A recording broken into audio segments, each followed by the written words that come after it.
Hadithi ile niliyoambiwa na kaka yangu ya kuwa nisiwaamini wanawake, hata kama ni mzuri na ni mtamu kama chokoleti ikiwekwa ulimini, ndo hii ambayo ninaiona kupitia tamthilia yetu nzuri ambayo Musa Khan kaiweka kwenye bio yake.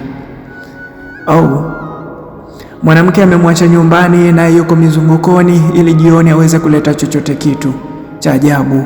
Huyu ni mke wangu. Unafanya nini hapa mama?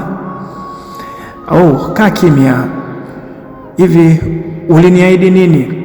Kile ambacho ulichokuwa unaniambia ndo haya malipo yake? Ulikuja kwangu unalia na uliniambia kuwa una vidonda na vimesababishwa na huyu jamaa, na tena ulisema kuwa unahitaji baba wa kuweza kukulea yatima wewe, nami nikajitolea kwa ajili ya kukuambia yale yangu ambayo yako kwenye moyo wangu niliyoyapata huko nyuma. Nao ukujali, ukaamua kurudi kule ulikokuwa umetoka, yaani kwenye maumivu, kwenye mavi na mikojo mingi ikiwa ndani yake. Ukaamua kuniacha mimi niliyekuponya vidonda vyako, nami sikujali kuwa vilikuwa vinanuka kiasi gani, nikavisafisha. Bro, niamini mimi, mwanamke huyu alisema kuwa kupendi, kumbe bado mnapendana. I'm sorry.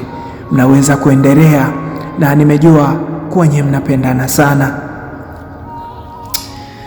Tamthilia hii sio tamthilia bali ni maisha ya ukweli ambayo yapo.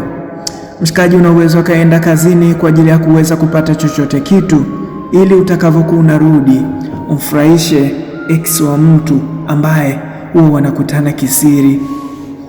Musa Khan umenipa somo. Haijalishi mwanamke awe mzuri kiasi gani, iwe umbo namba 8 au namba 6, hata ile shapeless, siku hizi wanawake hawaaminiki. Niamini mimi. Kama utahisi wazi kuwa umechoshwa na maneno yetu, basi rudi kwenye kitabu chetu wanaume tulichokiwa tumekisema. Upasi kuwa mnyonge, wala utakiwi kulilia mapenzi, maana yanachosha na baadaye huwa yanaua.